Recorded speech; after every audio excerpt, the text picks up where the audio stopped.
Everyone, as said, my name is Amin Allahyar, and I'm a PhD student in Bioinformatics Lab of Delft University of Technology. Today, I will talk about FERAL, which is a network-based classifier applied to breast cancer outcome prediction.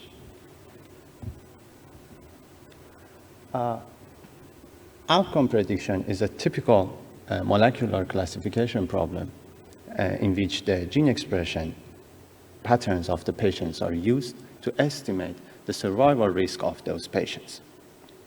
Typically, a threshold is set on the survival time of these patients to categorize them into bad or poor or good outcome. There are related issues to these models, so they generally perform poorly to new patients. On the other hand, the so-called driver genes are rarely identified in these models. Furthermore, the identified markers in one study or one data set have a low overlap to identified markers of a different study. Hallmarks of cancer states that this disease is caused by the regulation of pathways in the cell system. On the other hand, nowadays, there are many interaction networks that loosely resembles these kind of pathways. This premise motivates the idea of using the information inside these networks to improve the outcome prediction. Hence the name network-based outcome prediction. We refer to these models as NOPs. A typical procedure for training a NOP is as follows. So a part of these networks is selected, and then the corresponding genes are averaged into a feature which is called often metagene.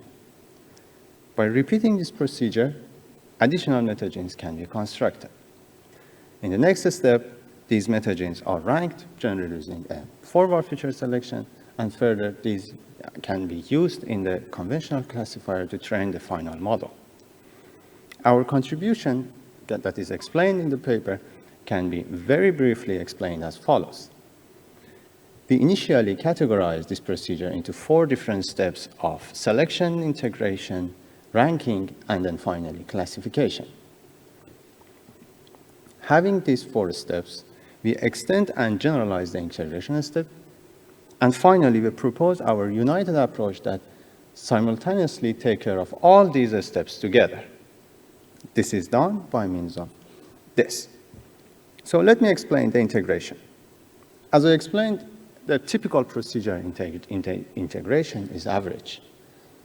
Due to noise cancelling effect of average, we expect that this metagene would be more capable of detecting the aberrations in the given gene set. However, a question arises here. Is average the only suitable operator in the integration?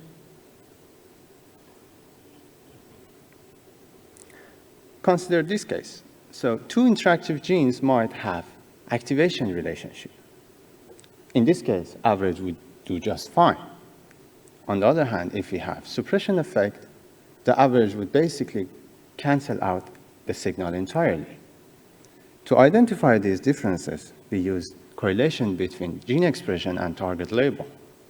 And then using our proposed direction over average, we flip the genes, the ones that are having different directions, and then taking the average. There are other type of events that is well known but require a special type of modeling. For example, the mutually exclusive aberrations in the oncogene and tumor suppressors need maximum and minimum operator to be modeled properly. On the other hand, the rewiring event that is well known in the tumor cells require variance because these rewirings causes the loss of regulation on genes, and that increases the expression variability of these genes. Okay, so we argue that instead of average, many other operators can be applied in the integration step so that the aberrations in the tumor cells can be modeled properly.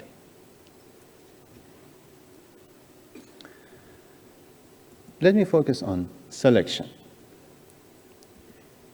As I explained, the goal in selection is to select a part of given network. It has been proposed that hierarchical clustering can be used to cluster this network. On the other hand, by Taylor, it's been proposed that hubs can be used and its direct neighbors for a given gene set to cluster these networks. However, it might not be optimal because it is not known which gene should be selected without knowing how the corresponding genes would behave in the integration step. Indeed, a feedback is needed here. This is to some extent what Chuang did. So they started with a seed gene and by greedy search, iteratively expanding their selection until the corresponding metagene stopped improving its performance. But after creating these metagenes, they had to rank these metagenes and then train their final classifier. We argue that, in fact, all these steps are entangled together and a feedback should be there for all these steps. Hence, we propose our simultaneous model, which is based on sparse group lasso. Sparse group lasso composed of three main parts: the prediction step, the feature selection step, which causes the features or metagenes to be selected. On the other hand, we have a group selection, which helps us to select part of these networks that are useful for prediction. Let me explain how we define these groups. We selected a seed gene and its nearby non-genes in the given network to construct our group. Furthermore, we added the corresponding metagene into this group. By selecting another seed gene, we can construct additional groups. Indeed, we started with all genes as a seed gene when we constructed our highly overlapping sets of groups. This is ready to be fed into sparse group lasso. So we can select the predictive groups as well as the predictive metagenes or genes inside each gene set. For evaluation, we used ACES, which is a cohort of 12 studies all around the world and is recently used for evaluation of knobs. For interaction network, we used a PPI network called I2D, as well as a co-expression network and a random network. For computing method, we used Park, Chuang, and Taylor, the original version. And because we didn't have enough time to explain, we also explained a couple of improvements in these models to improve their performance and other parameters in these models. And we also compared this in this analysis. For performance comparison, we used leave one study out. Please note that this is the hardest possible setup that can be given to a knob, because now the batch effects between each studies need to be handled by the classifier. Here is the result of using a PPI network for comparing the networks. As you can see, and it's shown in the red, Feral, which is our proposed model, can outperform other models. However, while significant, the improvement is not substantial. So we conclude here that although we use a simultaneous selection and integration, the improvement in terms of performance is not substantial. We also use a random network. If you compare these results, you can see that the results are basically identical. This is a very well-known issue in these problems. And we argue that, in fact, biological networks have a low impact in improving the performance of knobs. However, as I explained, there are three criteria that is used for comparing these models. So we use stability in the next step for comparison. For stability, we compared the identified markers of each model, and then we compared the overlap of them using Fisher exact test. What you see here in y-axis is the -log10 p-value of the Fisher exact test. As you can see, many of these models basically perform similarly. But in our case, there's a clear difference between PPI network and random network in terms of stability in Feral. Finally, we were interested to see if these stable markers are indeed relevant to cancer. To do that, in one hand, we had knobs that output a ranking set of genes, and then we had a gene set of interest. Having those two components, it's very easy to move a threshold from top to down and then plot an ROC and then AUC of it. What you see here is basically a gene set of NCBI, which is related to pathways of breast cancer. And as you can see, there's a clear difference on random versus PVI network in feral, while other networks perform similarly. We conclude that, indeed, integrating using different operators are useful to detecting relevant markers, although it wasn't very important in terms of performance. We did this experiment for 9 different gene sets, but in the interest of time, I just could explain 2 of them. We also used census cancer genes, and then the results were basically the same. In conclusion, I would like to state that different operators provide complementary insight in the underlying mission area of cancer. On the other hand, integration and selection should be integrated together and done simultaneously to improve the stability of these models. And finally, biological networks are very important to identify the relevant markers. At the end, I would like to thank my supervisor and all my other colleagues who helped me in this journey. And finally, I want to thank you for listening to this talk.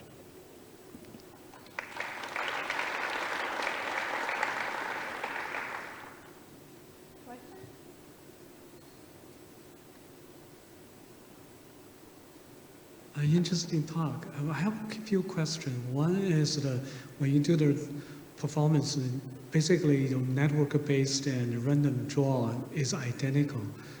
How you can explain that? It's what usually is a sample, the network size when you draw, because the size can determine whether it's random is going to perform better. Can you comment on that? Yeah. Okay. So let me make sure I understand your question correctly. So you are asking why a random network performs similarly with a real network. Okay.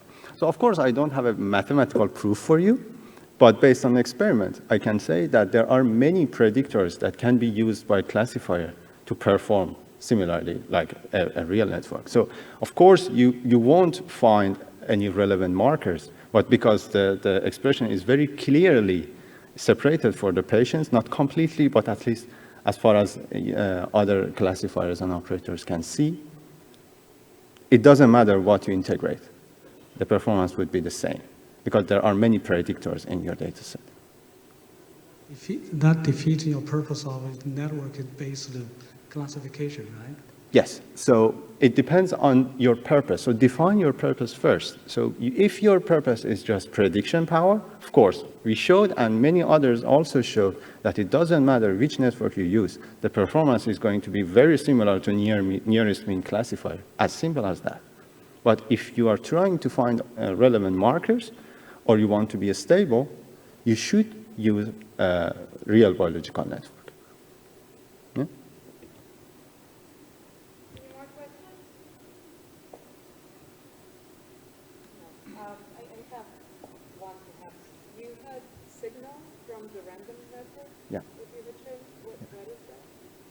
Yeah? Can you repeat your question? So on the graphs that you showed, yeah. you compare the performance as opposed to random network and the yes. ISCB address.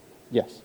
So there was still signal, small, but signal. Yeah. If I understand your question correctly, this is related to the previous question. So there are many predictors in your data set, but you want to improve beyond that. Is it possible to do such a thing? No, because if you randomly just integrate a couple of these metagenes, you would end up having the same performance. So that's the signal that you observe. Yeah?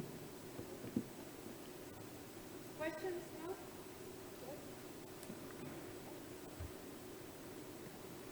So did you look to see, in this case, you may be very well powered. Did you look at like a learning curve-based analysis when you throw away data to see if the network-based approach offers some advantages in AUC? What do you mean by learning curve in that case? So it's a machine learning technique where you throw away data from your data set. Yeah. And you evaluate your model under cross-validation Uh-huh. over a range of subsets of your data, incrementally throwing away more and more data Oh. to see how model performance degrades. Okay, so I don't have a plot to show you that, but the preliminary results show that if you just throw out 50% of your data and you're training classifier again, the performance is going to be similar. Is that your answer? Yeah, if you start from 50% and start start increasing the number of samples, your performance is going to be similar. But if you go below that one, then you start reducing your performance. I'm just wondering how you randomize your networks. Did you shuffle node labels or edges, or how did you? Yeah. How did you do So that? Thanks. we followed the standard procedure. So we kept the edges as they were, and we shuffled the nodes. So basically, the name of the nodes moved around. So the structure of network is kept the same. Okay, thank